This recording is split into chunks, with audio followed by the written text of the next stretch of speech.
Hi යාළුවනේ.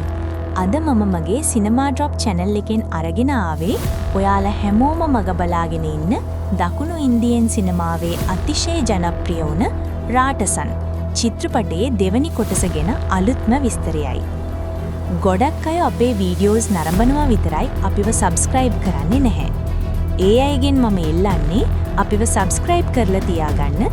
මොකද ඔයාලා ආස මග බලන් ඉන්න ගොඩක් ෆිල්ම්ස් වල ට්‍රේලර්ස් අපි දන්න සිංහලෙන්ම අරගෙන එනවා. එහෙනම් වැඩි කතා නැතුව අපි යමු වීඩියෝ එකට.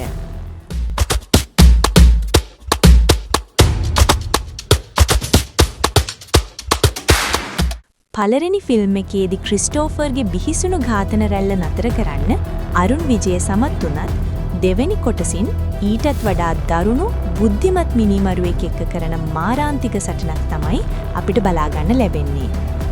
අධ්‍යක්ෂක රාම් කුමාර් මේ වෙනකොටත් තහවුරු කරලා තියෙනවා මෙවර කතාව මනෝවිද්‍යාත්මක පැත්තෙන් තවත් ගැඹුරට යන එකක් කියලා. විෂ්ණු විශාල් නැවතත් පොලිස් නිලධාරියෙක් විදිහට මේ අභියෝගයට මුහුණ දෙන්න සූදානම්. ඔයාලා හැමෝම අහන ප්‍රශ්නය තමයි මේක රිලීස් වෙන්නේ කවද්ද කියන එක.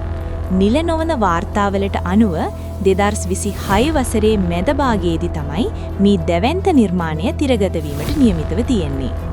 ඉතින් මේ වගේ අලුත්ම ට්‍රේලර්ස් සිංහලෙන්ම දැනගන්න දිගටම මගේ channel එකත් එක්ක එකතු වෙලා ඉන්න.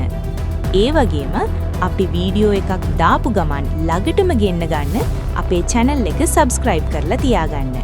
හැමෝටම goodbye.